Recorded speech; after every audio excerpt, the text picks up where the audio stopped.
কেমন আছেন আপনারা? আশা করি ভালো আছেন। আজকে আমরা দ্য ডাচেস অফ মালফি এই জ্যাকোবিয়ান ড্রামাটি নিয়ে আলোচনা করব। আপনারা যারা জাতীয় বিশ্ববিদ্যালয়ের তৃতীয় বর্ষের শিক্ষার্থী রয়েছেন তাদের সিলেবাসে কিন্তু এই ড্রামাটি রয়েছে। তাহলে আজকে আমাদের আলোচনার বিষয় হচ্ছে দ্য ডাচেস অফ মালফি। ঠিক আছে, এই জ্যাকোবিয়ান ড্রামাটা নিয়ে আলোচনা করব। এই ড্রামাটা লিখেছে জন ওয়েবস্টার। তো জন ওয়েবস্টার আমরা যদি দেখি যে তিনি মূলত জ্যাকোবিয়ান যুগের একজন বিখ্যাত নাট্যকার ছিলেন। আনুমানিক তিনি 1578 সালে জন্মগ্রহণ করেছিলেন এবং তার যে মৃত্যু সাল সেটা মূলত আনুমানিক 1632 সাল।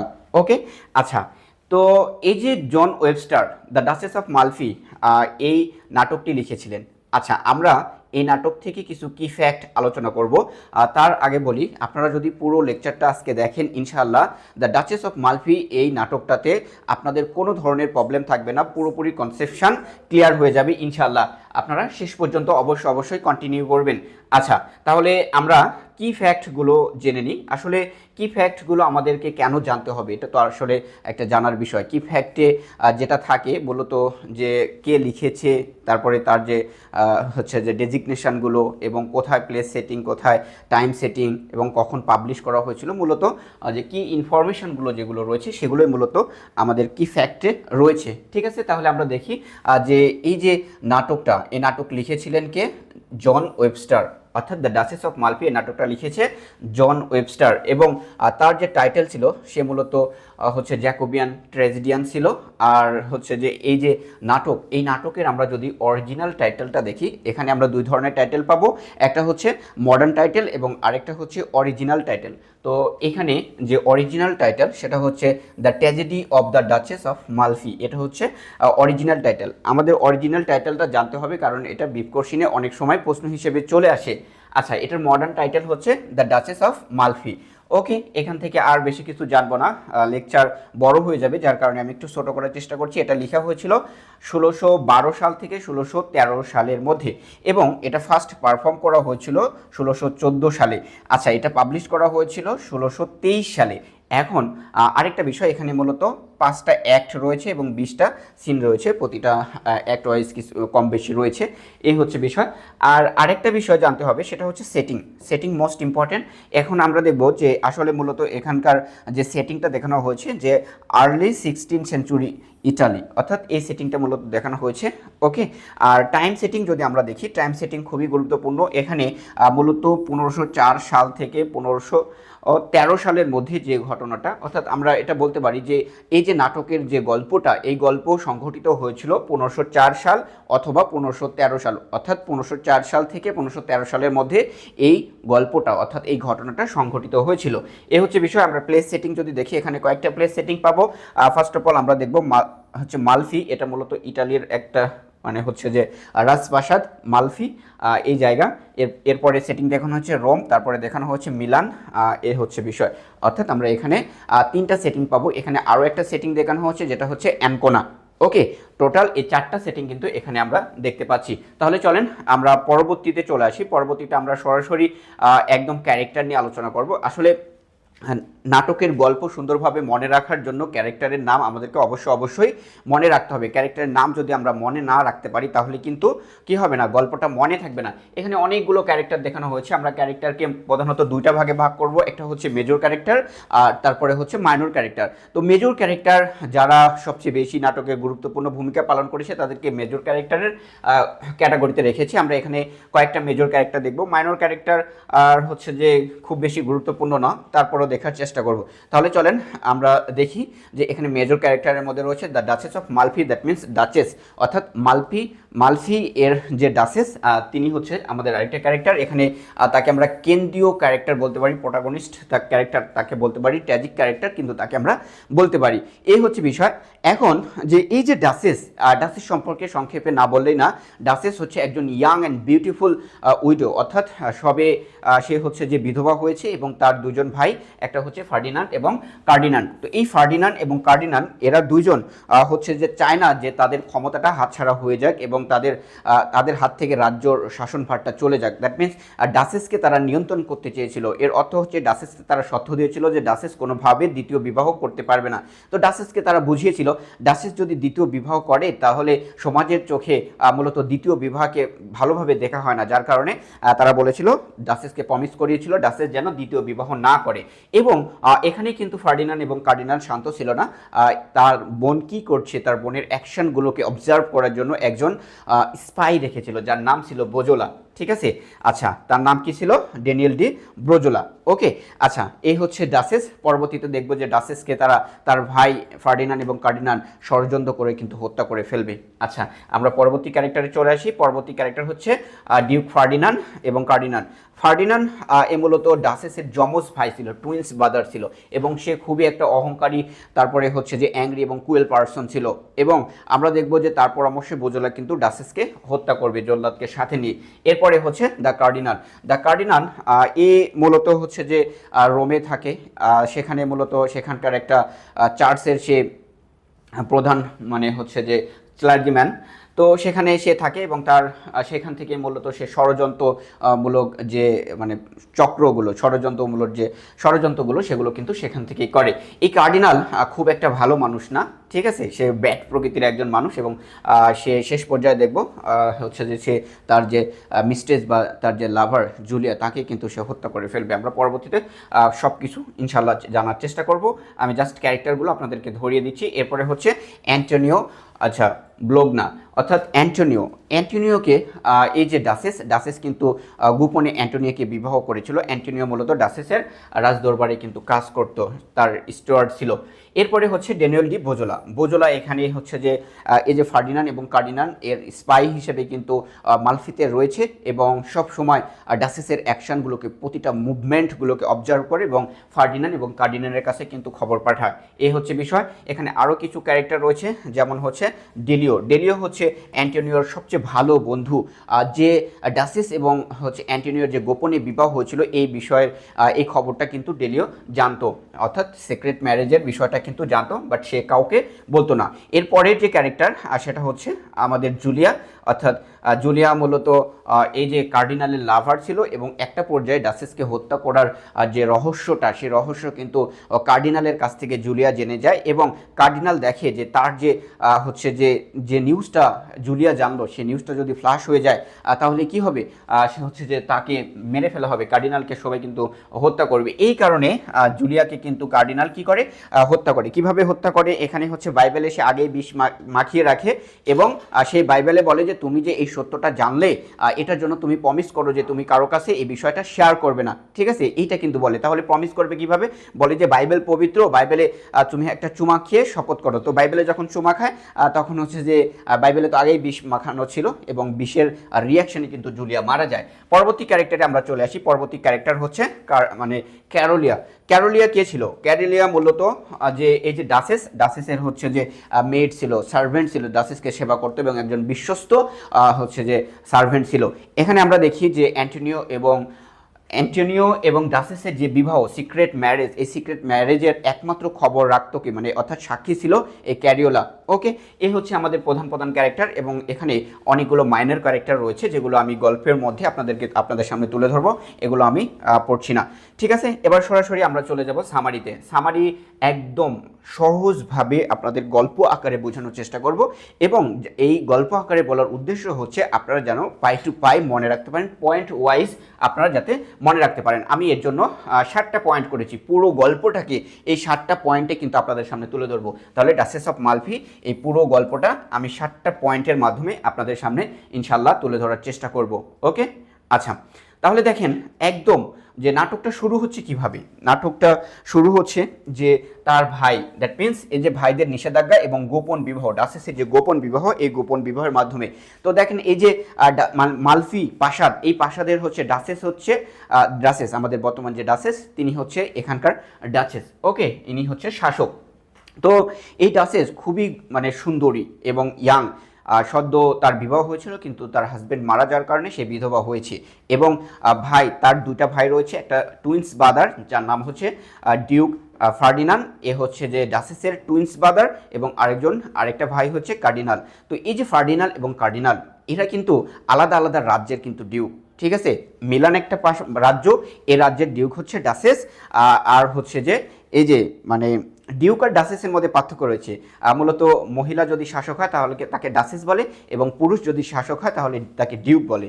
ওকে, এই বিষয়টা কিন্তু জানতে হবে। তাহলে এই মালফি রাজ্যের ডাচেস হচ্ছে আমাদের যে ডাচেস সে। আচ্ছা, এখন বিষয় হচ্ছে এই ডাচেস তো সদ্য তার হাজবেন্ডকে হারিয়েছে, সে বিধবা হয়েছে। এখন ফার্ডিনান্ড এবং কার্ডিনান্ড তারা চাচ্ছে যে তার জীবনটাকে নিয়ন্ত্রণ করবে, এবং তারা তার বোনকে শর্ত দিয়েছে তার বোন কোনোভাবেই দ্বিতীয় বিবাহ করতে পারবে না। এই হচ্ছে তার ভাইদের শর্ত। তো দ্বিতীয় বিবাহ করতে পারবে না, এর কারণ হিসেবে দেখাচ্ছে যে সমাজের চোখে যদি দ্বিতীয় বিবাহ করা হয় তাহলে সেটাকে খুবই খুবই খারাপ দেখায় এবং নিন্দনীয় দেখায়, যার কারণে তাদের তো সমাজে একটা স্ট্যাটাস রয়েছে, মান সম্মান রয়েছে, এবং এই মান সম্মান যাতে ক্ষয়ে না যায় এই কারণে ডাচেসকে শর্ত দিয়েছে ডাচেস যেন কোনো পর্যায়ে দ্বিতীয় বিবাহ না করতে পারে। ডাচেসও প্রমিস করেছে হ্যাঁ দ্বিতীয় বিবাহ করবে না, বাট ডাচেস তো খুবই খুবই স্বাধীন চেতা, সে তো স্বাধীনতা চায়, তাই তার ভাইদের পরাধীনতা থাকতে চায় না। এই হচ্ছে বিষয়। এখন আরেকটা বিষয় বলি, এই যে তার ভাই ফার্ডিনান্ড এবং কার্ডিনান্ড কেন ডাচেসকে বিয়ে না করার শর্ত দিল, ঠিক আছে। এখানে প্রধান দুটা কারণ রয়েছে, সেই দুটা কারণ হচ্ছে ক্ষমতা, পাওয়ার। অর্থাৎ ফার্ডিনান্ড এবং কার্ডিনান্ড দেখছে যদি ডাচেস পুনরায় বিবাহ করে তাহলে তাদের ক্ষমতা হাতছাড়া হয়ে যাবে, অর্থাৎ তারা ক্ষমতা নিয়ন্ত্রণ করতে পারবে না, ডাচেসকে নিয়ন্ত্রণ করতে পারবে না। আরেকটা কারণ হচ্ছে সম্পদ, এবং ডাচেস যখন বিবাহ করবে, ডাচেসের সন্তানাদি হবে, তখন তো সম্পদ তাদের হাতছাড়া হয়ে যাবে। এই হচ্ছে প্রধান দুইটা কারণ। তো ফার্স্ট অফ অল আমরা একদম নাটকের শুরুতেই দেখি যে তার দুজন ভাই তারা হচ্ছে মালফিতে এসেছে, এবং তারা কিন্তু দুজন আলাদা আলাদা জায়গায় থাকে, একজন রোমে থাকে এবং আরেকজন আরেকটা জায়গায় থাকে। এই যে দুইটা বিষয়, মানে তারা দুজন থাকে, তারা দুজন কিন্তু মালফিতে এসেছে, আর একমাত্র সত্য হচ্ছে তার বোনকে একটা নিষেধাজ্ঞা দিতে এসেছে, ঠিক আছে। তার বোনকে বলছে যে কোনো পর্যায়ে কোনোভাবেই বিবাহ করা যাবে না।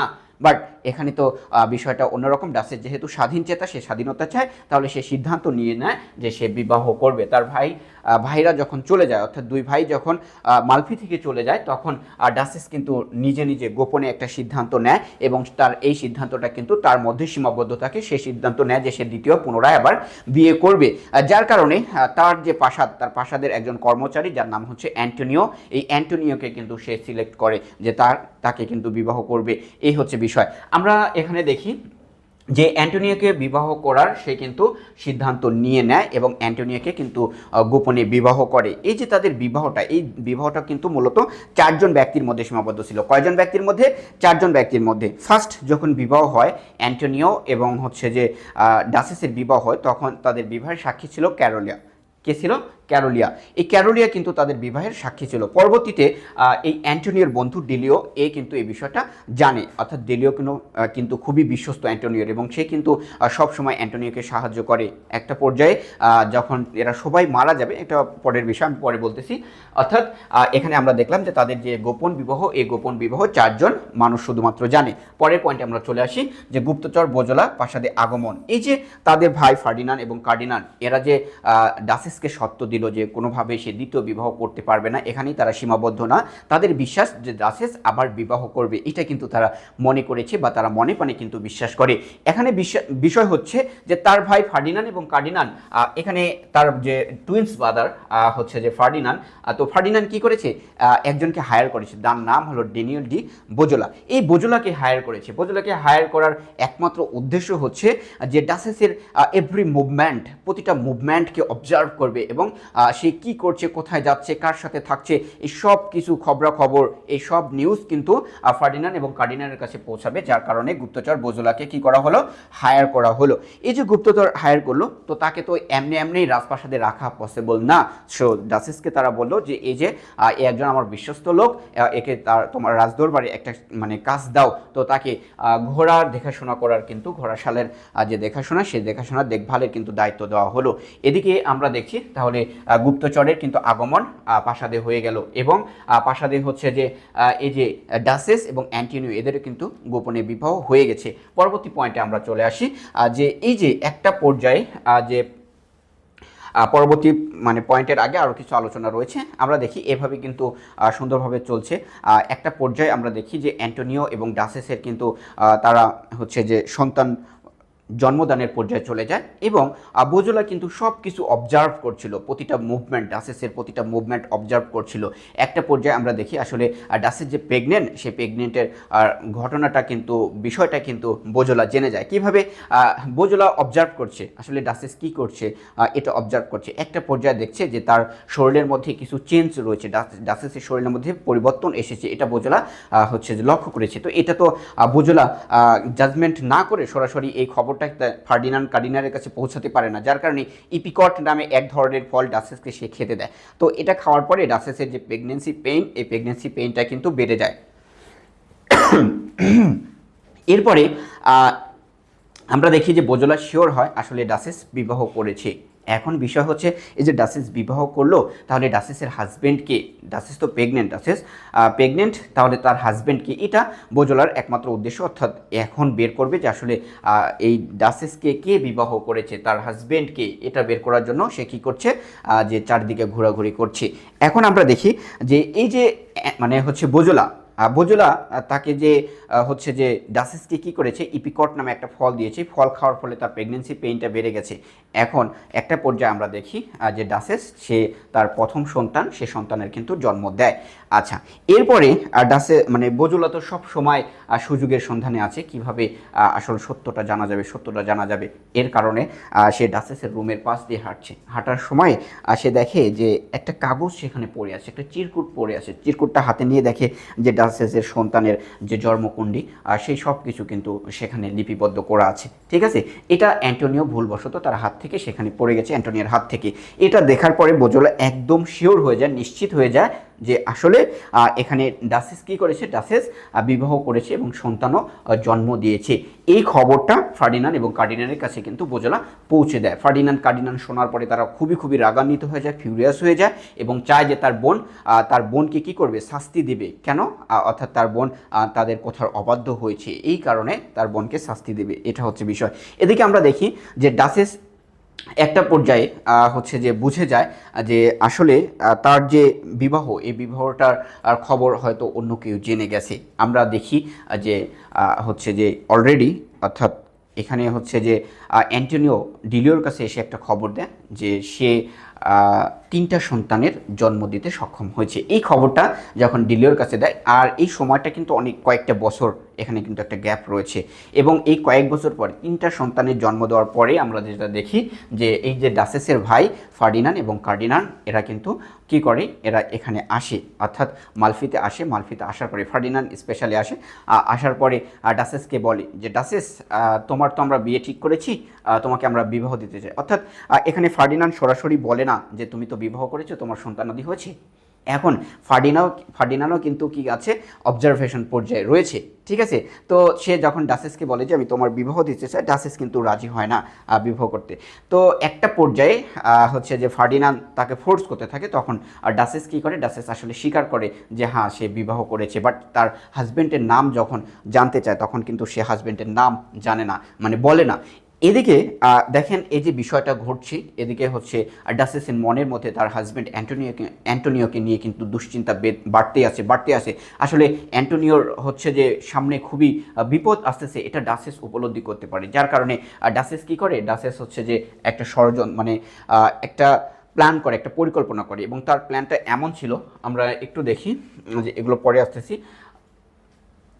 সে একটা প্ল্যান করে, পরিকল্পনা করে, এবং তার প্ল্যানটা হচ্ছে যে অ্যান্টোনিওকে রাজপ্রাসাদ থেকে বহিষ্কার করবে। অ্যান্টোনিওকে, অর্থাৎ প্রাসাদের যত সেনা, তারপরে যত হচ্ছে যে প্রজারা রয়েছে, সবাইকে ডেকে সবার সামনে বলে যে অ্যান্টোনিও রাজকোষাগার থেকে অর্থ সম্পদ চুরি করেছে, টাকা চুরি করেছে, যার কারণে অ্যান্টোনিওকে এই প্রাসাদ থেকে, অর্থাৎ এই রাজ্য থেকে বহিষ্কার করা হলো।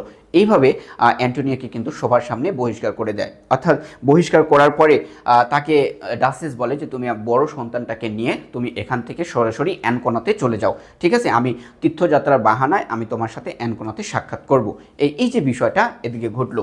আচ্ছা, এরপরে দেখেন যে এই যে ডাসেস মানে পালানোর একটা সিদ্ধান্ত নিয়েছে, এদিকে এই যে বোজোলা তো স্পাই, এবং বোজোলা কিন্তু ম্যাকিয়াভেলিয়ান ভিলেন।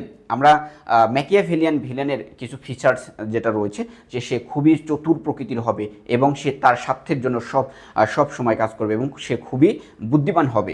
এই বোজোলা সে কিন্তু খুবই বুদ্ধিমান।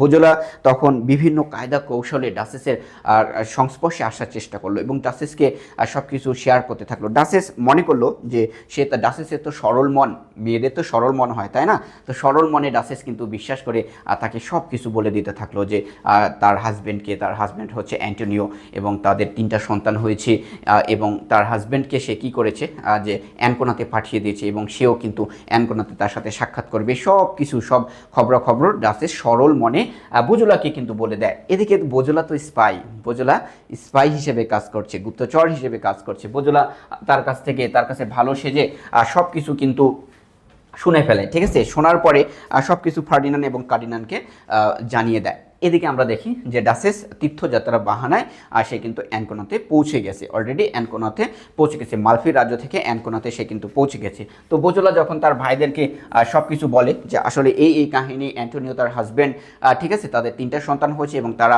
কোথায় এখন মূলত হচ্ছে অ্যানকোনাতে তীর্থযাত্রা রয়েছে, তখন ফার্ডিনান্ড এবং কার্ডিনান্ড তাদের রাজনৈতিক পাওয়ার খাটিয়ে এই যে অ্যানকোনার যে হচ্ছে যে রাজা রয়েছে তার কাছে খবর দেয় রাষ্ট্রীয়ভাবে এবং অ্যানকোনা থেকে দ্রুত এই ফ্যামিলিটাকে, দ্যাট মিনস এই যে অ্যান্টোনিও, ডাচেস এবং তাদের যে 3টা সন্তান, সেই 3টা সন্তানকে সেখান থেকে বহিষ্কার করে, ব্যানিশ করে দেয়। তো তারা সেখান থেকে পালাতে শুরু করে, অর্থাৎ অ্যানকোনা থেকে তারা মালফির দিকে যাত্রা শুরু করে। পথে মধ্যে বোজোলা কী করে, বোজোলা তার বিশাল সৈন্যবাহিনী নিয়ে তাদের সামনে এসে হাজির হয় এবং এখানে যখন ডাচেস এবং অ্যান্টোনিও দেখছে যে আসলে এটা তো ব্যাভাগ, অর্থাৎ তাদের সবাইকে তারা গ্রেপ্তার করে ফেলবে, এই কারণে তারা একটা সিদ্ধান্ত নেয়। ডাচেস অ্যান্টোনিওকে বলে যে অ্যান্টোনিও তুমি বড় ছেলেকে নিয়ে তুমি হচ্ছে যে মিলানে চলে যাও, সেখানে যাও, আমি সেখানে তোমার সাথে পরে সাক্ষাৎ করব। এরপরে সে অ্যান্টোনিও তার বড় সন্তানকে নিয়ে সেখান থেকে কিন্তু মিলানের উদ্দেশ্যে পালিয়ে যায় এবং বোজোলা কী করে, বোজোলা ডাসেস এবং তার যে ছোট 2 সন্তান, সেই 2 সন্তান এবং ক্যারিওলা এদেরকে গ্রেপ্তার করে নিয়ে আসে। গ্রেপ্তার করে কোথায় নিয়ে চলে আসে, গ্রেপ্তার করে ডাসেসের যে নিজের প্রাসাদ মালফি, এই মালফিতে কিন্তু নিয়ে চলে আসে। নিয়ে আসার পরে সেখানকার যে কারাগার, সেই কারাগারে কিন্তু তাদেরকে বন্দি করে রাখে, ঠিক আছে। এই কারাগারে অন্ধ কক্ষে তাদেরকে কিন্তু বন্দি করে রাখলো। এখন বিষয় দেখেন কতটা অমানবিক হতে পারে, নিজের ভাই, নিজের যমজ ভাই, সে কতটা ষড়যন্ত্র করতে পারে। এখন এখানে আমি আপনাদেরকে আরেকটা বিষয় স্পষ্ট করে দিই। এখানে বিষয় হচ্ছে যে এই যে মালফি এটা হচ্ছে ডাসেসের রাজ্য, ঠিক আছে। এই মালফি এই হচ্ছে প্রাসাদ, আর এই নিজের কারাগারেই কিন্তু ডাসেসকে বন্দি করেছে, এটা ঠিক আছে। বাট ফার্ডিনান্ড এবং কার্ডিনান্ড তারা কোথায়? ফার্ডিনান্ড সে মূলত হচ্ছে যে তার যে হচ্ছে যে রাজ্য রয়েছে সেখানে চলে গেছে এবং কার্ডিনাল সে কিন্তু তার রাজ্যে নাই, সে কিন্তু মিলানে তার যে প্রাসাদ রয়েছে, নিজস্ব প্রাসাদ রয়েছে, সেখানে কিন্তু সে চলে গেছে, ঠিক আছে। এবং সেখান থেকেই তারা মূলত এদেরকে কন্ট্রোল করছে, বোজোলাকে কন্ট্রোল করছে এবং ডাসেসকে টর্চার করার জন্য কিন্তু চেষ্টা করছে, ঠিক আছে। এই হচ্ছে বিষয়। আমরা একটা পর্যায়ে দেখি যে অন্ধকার কক্ষে এখানে সরাসরি কিন্তু সে ফার্ডিনান্ড বোজোলাকে বলেছে যে তুমি টর্চার করো, তুমি হচ্ছে তার উপরে নির্যাতন করো। যখন বোজোলা নির্যাতন টর্চারে ডাসেস দেখছে, ডাসেস আসলে ক্ষমা চাচ্ছে না বা ডাসেস কোনোভাবেই বিভ্রান্তির মধ্যে পড়ছে না, তখন ফার্ডিনান্ড সে নিজেই চলে এসেছে, নিজে এসে বলছে যে এবার আমি আসছি, ডাসেসের জন্য আমি আসছি, ডাসেসকে আমি শাস্তি দেওয়ার জন্য আমি যথেষ্ট। তো মোমেন্টটা দেখেন, একদম অন্ধকার একটা কারাগার, সব লাইট নিভানো, ডাসেস তার ভাই, নিজের ভাই, সে কারাগারে প্রবেশ করেছে এবং কারাগারে প্রবেশ করেছে এবং সে খালি হাতে প্রবেশ করেনি, এক হাত কাটা একটা হাত এবং হাতে একটা আংটি পরানো, যে আংটিটা ডাসেস অ্যান্টোনিওকে দিয়েছিল এবং সন্তানদের ছোট ছোট হাতের টুকরা, এই যে ফিঙ্গার, এই ফিঙ্গারগুলো কেটে এই অন্ধকারের মধ্যে ডাসেসের হাতে সে হাতটা ধরিয়ে দিয়েছে। দেখো ডাসেস, তুমি দেখো এই যে কার হাত, তুমি চিনতে পারছো? এই যে আংটি দেখো, এই আংটিটা তুমি চিনতে পারছো? এই রিংটা কার?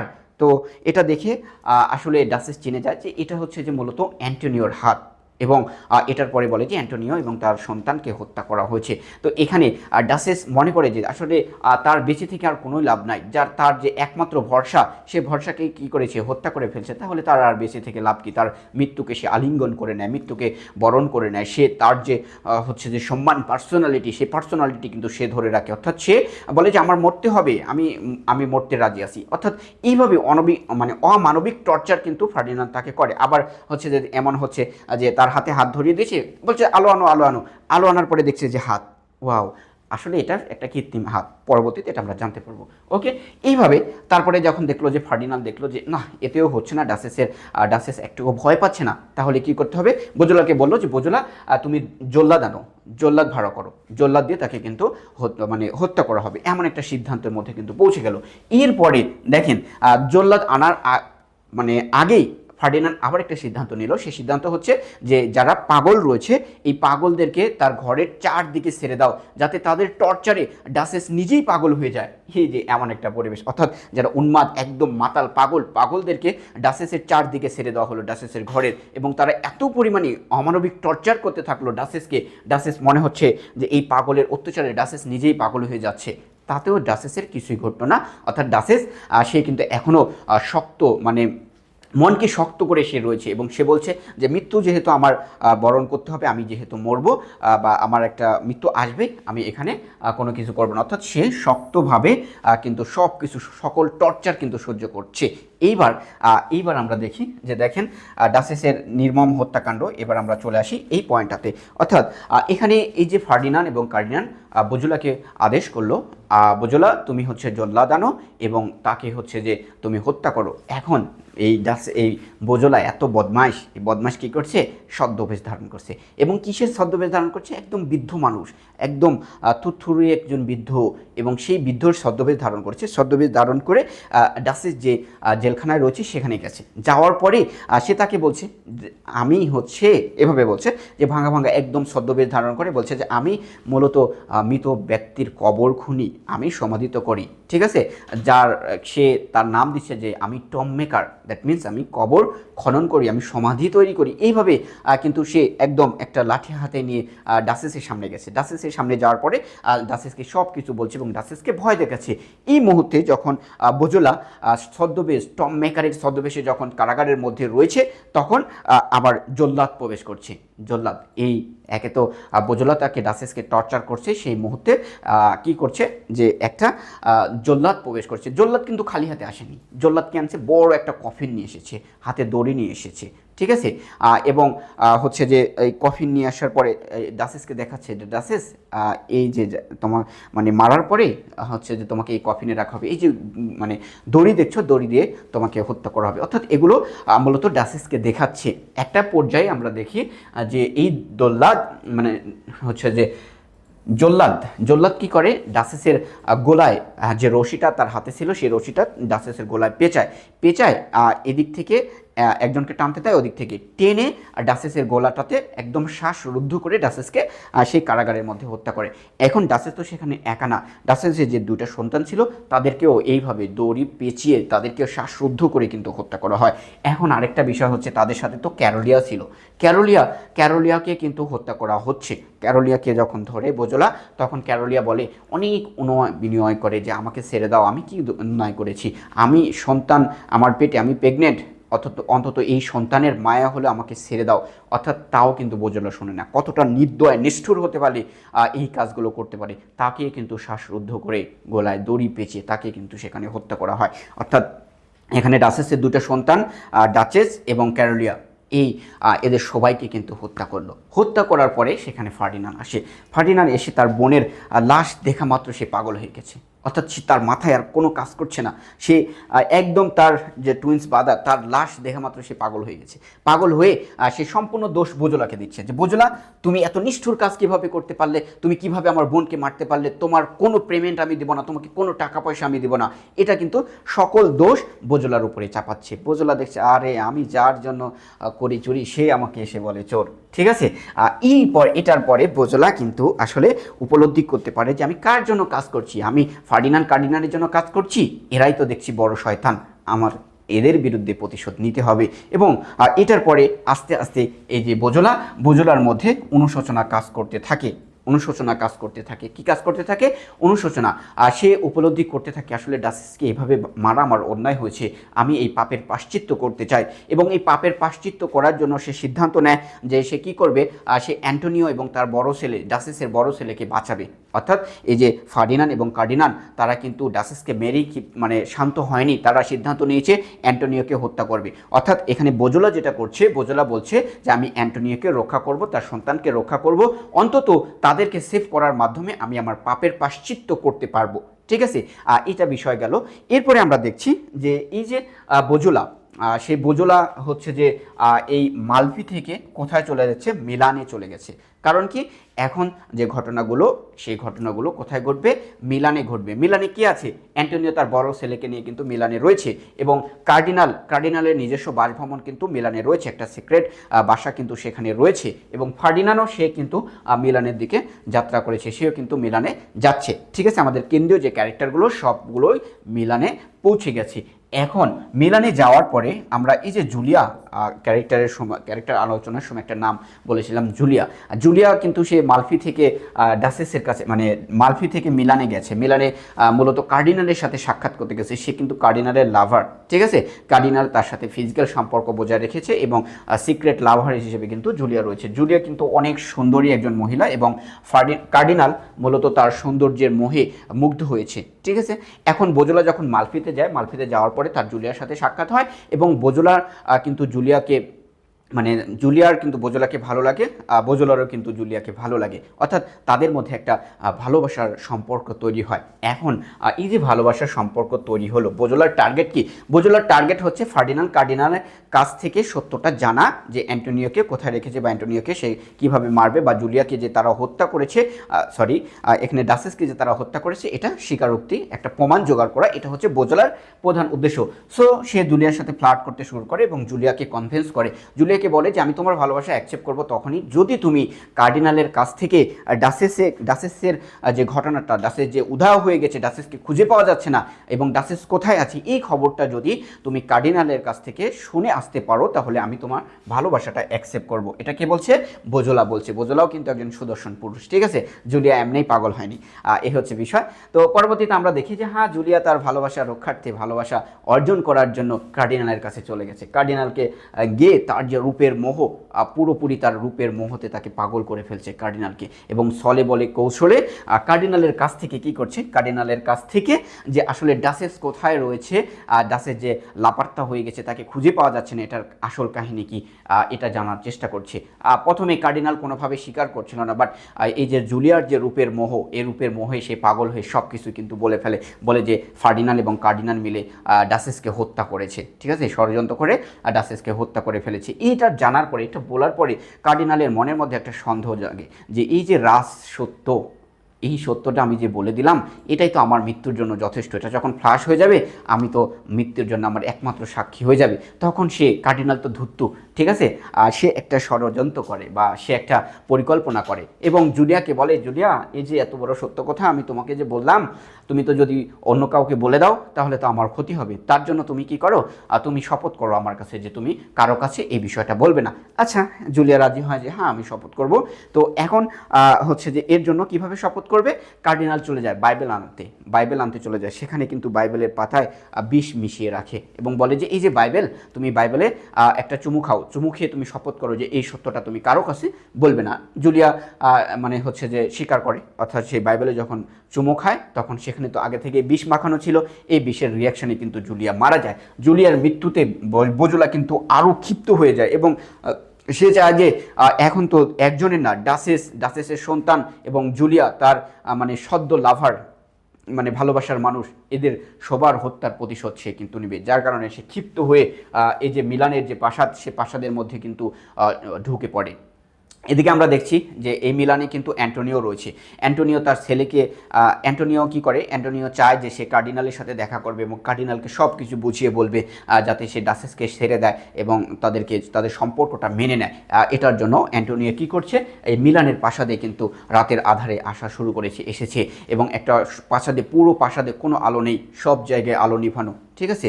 এবং এখানে আরেকটা বিষয় যে এই যে মানে প্রাসাদে যে হচ্ছে যে অ্যান্টোনিও আসছে, এই কারণে ফার্ডিনাল এবং কার্ডিনাল এরা কি করেছে, কার্ডিনাল মূলত অ্যালান করে দিয়েছে যে এই যে প্রাসাদ, এই প্রাসাদের সমস্ত আলো আজকে নিভানো থাকবে, অনেক বড় একটা ঘটনা ঘটবে এবং অনেক চেঁচামেচি হলেও তোমরা কেউ যেন কোনো প্রকারের দরজা খুলবে না, দরজা খুলে বের হয়ে আসবে না। এটা রাজ্যের যত সেনাবাহিনী, যত প্রজা, যত সৈনিক রয়েছে সবাইকে অ্যালান করে দেওয়া হয়েছে, ঠিক আছে। তো যে যে একটা জাল পাতলো সেই কিন্তু সেই জালেই পড়বে।